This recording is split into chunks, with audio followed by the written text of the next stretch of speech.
welcome to tomorrow's Talk Today. I'm your host, Kurt, and today I'm joined by special guests, Sierra, Brandon, and Najma.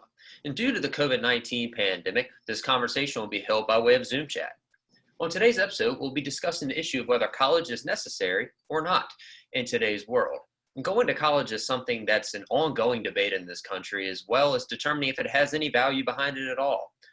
Our guests today have watched and analyzed 3 different viewpoints and will be giving their arguments and their input.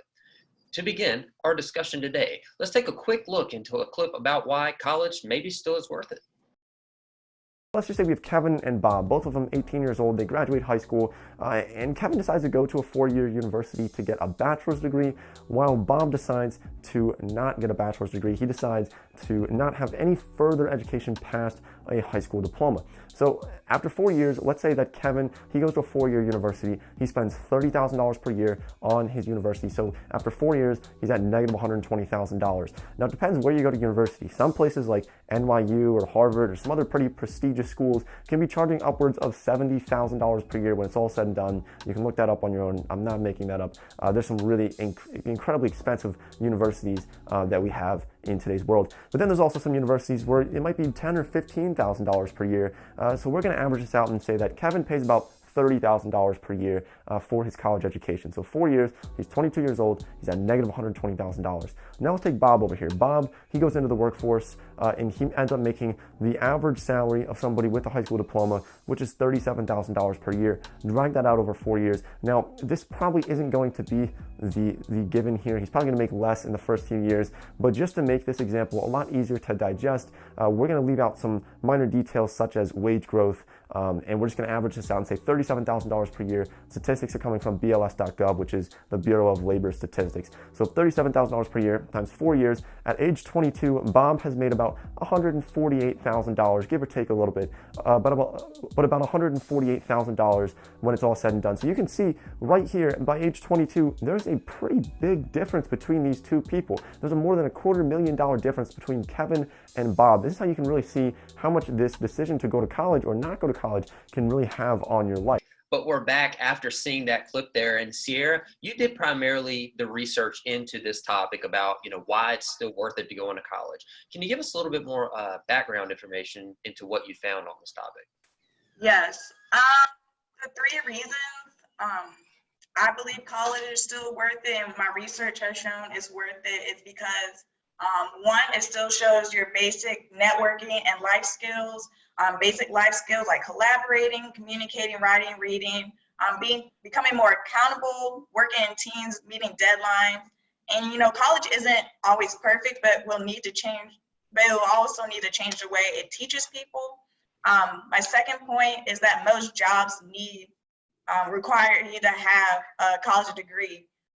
According to Georgetown, 66% of most jobs require college degree.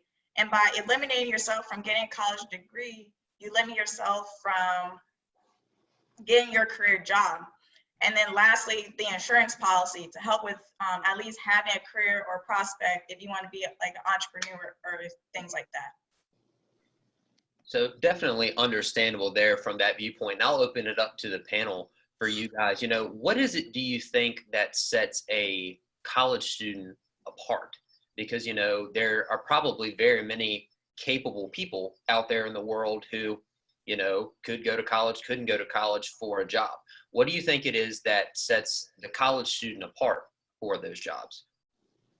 Well, nowadays it's almost seen as your ticket into the door. That's how you get your foot in the door, because it shows that while you don't have any practical experience yet, you're able to set yourself to a task and complete the task.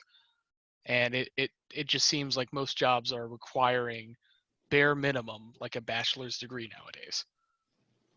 And also I feel like it kind of gives you like Sierra was talking about with like networking skills and stuff like that. It's kind of a different life experience than not going to college. You learn to be independent and stuff like that. And I feel like a lot of employers are looking for that because it can be helpful to their companies as well. So.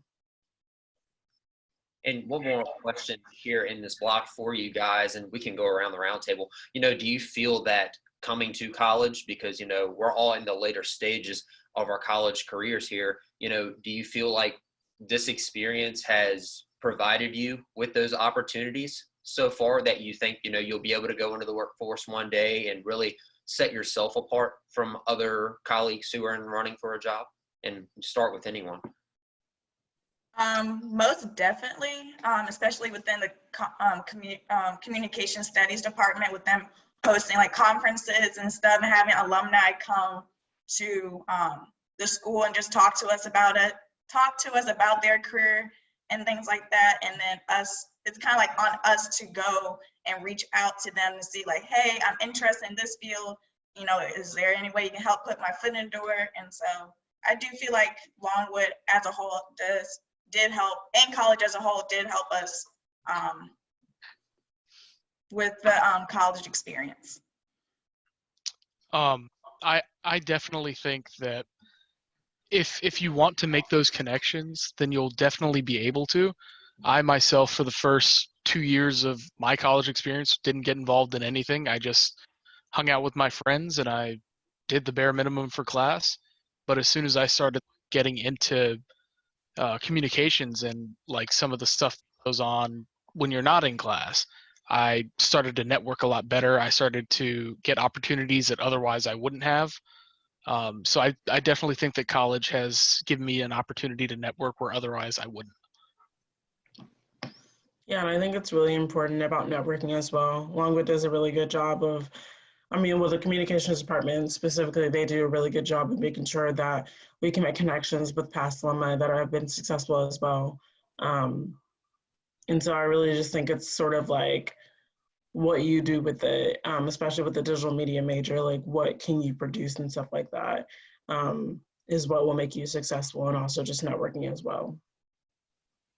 And really, in the college environment, having those different, tools and different, we have editing suites and different things like that, and different softwares and teachers and advisors and different things like that. And that's maybe not something you always get out in the real world, in just real life experience without going to college, different things like that. So we made a lot of great points in that little segment there. We'll go ahead, take it to break, and then we'll be right back for just go ahead and continue this discussion. We're back here for our discussion, and we're going to talk now about reasons why maybe you shouldn't go to college. And Brandon, I know you looked primarily into this topic and chose a clip for us. We'll go ahead and look at that and then get your thoughts. We ask kids that are 16 to 18 years old to make $100,000 debt decisions when they go off to university. And they're not prepared for that. They don't know what they're getting themselves into. They just assume, okay, I'm going to pay 4 years of education at $25,000 a pop, and when I come out the other side, somehow I'll be able to pay it back. Right. That's not how life works anymore. There's no need even to have a college degree at all, or even high school. If somebody graduated from a great university, that may be an indication that they will be capable of great things, but it's not necessarily the case. If you look at, say, people like Bill Gates or Larry Ellison, Steve Jobs, these guys didn't graduate from college. But if you had a chance to hire them, of course, that would be a good idea. Yeah. I think having the flexibility to explore a lot of different things, which you can do when you're in college, which is one of the amazing things about being in college, is you can work on all these hobbies and code a lot of stuff and try a lot of different things. It's this amazing flexibility that I think most people take for granted. And once you decide, okay, I'm going to start a company and I'm going to do it with someone else, you immediately now need to convince someone else if you want to change your mind on something. And I think people really undervalue the option value and flexibility. I think explore what you want to do before committing is really like the key thing. And keep yourself flexible. And no, I think that's. I agree. Yeah. So yeah, Brandon, go ahead and sort of share what you found through your research on this particular topic. Well, in most of these videos that I watched, the main thing that was touched up on was debt. I mean, we're asking kids who are like 17, 18 years old to go ahead and sign up to have bare minimum $100,000 worth of debt, which means they're paying back at least $120,000, if not more, by the end of 4 years. It's a really interesting thing that American institutes almost require you baseline to get a job in the field that you would like to go to before you even decide on a field. You have to take out a loan to do school. And that just doesn't seem like the right decision in all cases, because there are some people who learn different ways. There are people who aren't really school oriented in general. I think that Mark Zuckerberg had a really good point when he said that you should find out what you want to do first before committing to that decision. That's about all I have for that. For sure there, and definitely understand where you're coming from. And actually, Najim, I wanted to pose a question to you. You know, we see these videos with people like, you know, Elon Musk and, you know, Mark Zuckerberg. These are people who made it big. You know, these are people who won't have to worry about money for the rest of their lives, and they had it work. You know, how much do we value these opinions compared to just, you know, what we personally feel? You understand what I mean? Yeah, I do. I feel like a lot of like the most of Americans, and I feel like a majority of college students, I feel like they view those opinions as like once in a lifetime sort of kind of thing. A lot of people, I mean, you talk about like Steve Jobs and how he was so successful, especially for his generation, also the impact that he's made on other generations as well. But I feel like a lot of people only view it as like, oh, that can only happen to someone else. That couldn't happen to me. Like, I can't come up with this $1 million invention or something like that. And I mean, like, that may be the case, but I feel like everyone does have an opportunity to be successful even without a college degree. It also depends on what you want to do. It just happened to be that Steve Jobs kind of created something that everyone else was into. And it, you know, made him very successful, so. For sure. That complete, you know, case by case basis. And, you know, there are people in our world, you know, who may not make it as big as Steve Jobs, but could have maybe more of an impact on what Steve Jobs did, who didn't go to college. I mean, think about it. We have to have people like electricians and plumbers and different things like that. And that's not all things that you're going to learn at college, you know, because I mean, something goes wrong and your water doesn't work. Sometimes, you know, what's a college degree going to help with that? I mean, you can't just show your diploma to a pipe and be like, fix. You know, we're going to have these people in our world. You know, Sierra, I'll pose this question to you. Do you think that colleges should start maybe instituting more of, you know, trade work in their curriculum, you know, to also give that college experience if a student wants it, and also, you know, learn more than just the trade, but also learn trade in that college environment? I do believe that it should be in our curriculum. You know, like we have all these electives we are taking. Maybe those electives can be turned into like electrician or like home ec or something that can like benefit us in the long run. But yeah, I do feel like it should be somewhere in our curriculum. For sure. And Brandon, do you feel the same way, or is it a little bit more of just, you know, learn what we learned, come and learn what you particularly want to learn? I think this is something where you come and learn what you want to learn. For every electrician out there is a trade school for that. And trade schools have one up on college, in my opinion, because you go in, you do what you have to do to get the degree that you want to get or to get the experience that you want to get, and then you get out. In colleges, there are general education courses that you're required to take. And I mean, if I had my way, I would just be taking communications classes because I'm a communications studies major. I personally don't see why you have to take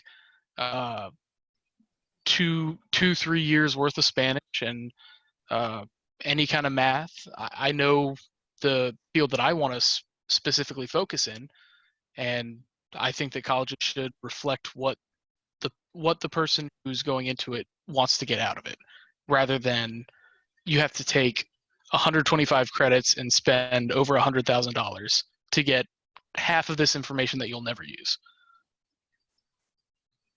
For sure. And, that money that you're just putting toward, like you mentioned, like Spanish. I mean, if you're going into a career where you don't have to really know Spanish, then, what is that money really going towards? Something like that is just kind of thrown out the door. Completely understand all of your viewpoints there, and thank you for giving them. We'll go ahead, take it to break one more time, have bills to pay, got to pay those bills. Send it to break. We'll be right back for our final segment. And we're back. Thank you for sticking with us here on this Zoom chat, talking about, is college worth it, and examining many different aspects into that. And now we're on our third and final block of the evening, talking about student loans and student loan forgiveness and different things like that going so far. We have Najma talking on that topic, and she picked a clip for us. So we'll go ahead, give that clip a look. For a lot of us, a big chunk of our lives is spent thinking about and working towards one thing: a college degree. And why not? According to one recent study, in 2015, college grads earned 56% more than high school grads. It was the largest gap the study found since 1973. Plus, most companies these days aren't satisfied with just a high school diploma. I mean, have you looked at ads for entry-level jobs recently? Seems like everyone wants 2 years of experience and a bachelor's degree, at a minimum. The problem is, college costs are insane these days. To pay for it, students are taking on more and more debt. It's getting to the point where unless your last name is Bezos or Zuckerberg, a college education kind of feels like a pipe dream. One answer is free college. It was a big part of Bernie Sanders' 2016 presidential campaign. We should have free tuition at public colleges and universities. That should be a right of all Americans, regardless of the income of their families. And tuition-free community college is now listed in the official platform of the Democratic Party. Even some deeply red Republican states like the idea. Since 2014, Tennessee has been offering 2 years of tuition-free community college to all high school graduates, regardless of income. But free college really isn't free. That money has to come from somewhere. And while it sounds great for poor students, are we really cool with rich students not paying anything? Is free college really as good as it sounds? And we're back. And Najma, like I mentioned, you did a lot of research into this topic. What did you find? So I basically found that so college students are basically taking out loans and sort of getting themselves in like this trouble basically at a really young age, and then everyone thinks it's okay because the government has this loan forgiveness program. Sorry. And everyone thinks that, okay, well, I can just apply for that, or, have a job that will forgive my loans in a couple years. If I stay there. A lot of teaching positions do that, where if you teach for them for 10 years, then they'll forgive all your loans. But in actuality, only about 1% of the population is even loan forgiven. In 2018, only 96 people had their loans forgiven in the US, which is a lot compared to the amount of people that go to college and have a lot of debt. And so I was watching other videos, and a lot of people were saying, like, don't wait for the government to pay off your loans. Start paying them off as soon as you can, because, just because you wait 10 years doesn't mean that they're going to be forgiven by the government, because from the looks of it and from the numbers, they're not actually doing that. And completely understand what you're saying there. And now maybe Brandon, I want to pose a question to you. We saw Bernie talking about how, free college is a right for everyone. Free college, that is. He didn't mention free community college and different things like that. I guess there is a little bit of a difference there. If college is free, then how does it get paid for? How do you think it gets paid for eventually? How do colleges keep the lights on? Because it's more than just tuition, free college tuition, because even a lot of college students, and they may not even know it, pay a lot of fees along with it too. So is it just tuition, fees along with it? How do you think that colleges, keep the lights on? Well, the only way that would be possible, like just logistically, is an insane raise in taxes.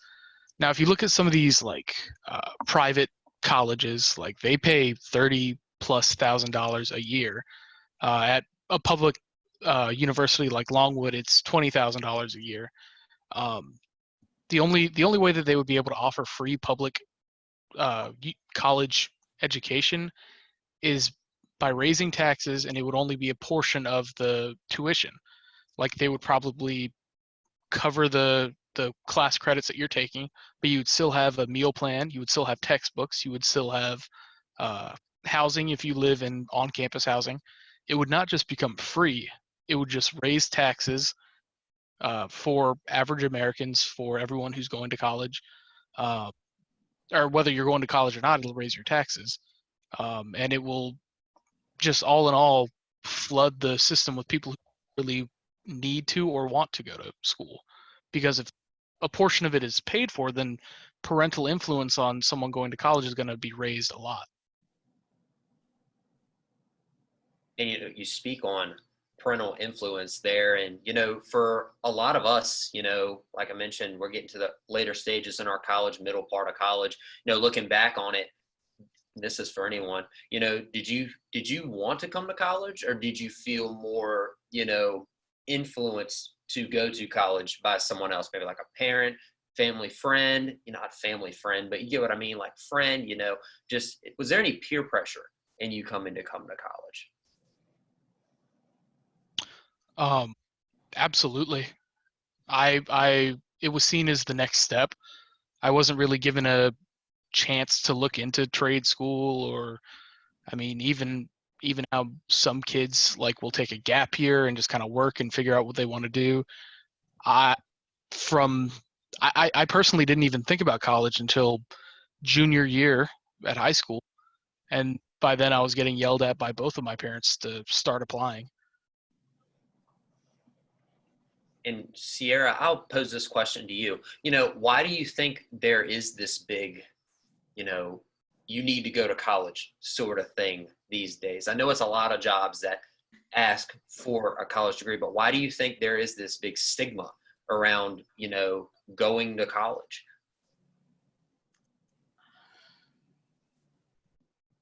I believe if you want to make a certain amount of money,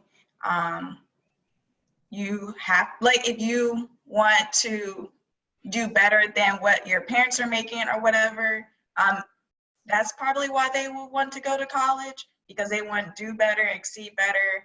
I guess, I don't know what to say. I guess they go to college just because, I don't know. Can you repeat the question again? For sure. Just why do you think there's this big, need, sort of stigma to you need to go to college? If you can, you need to go to college. It's that sort of thing, from a parental down to their child kind of thing. You need to go to college. Why do you think that is?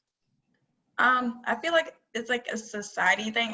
In today's society, it's you have to go to college if you want to be able to make it in our world today.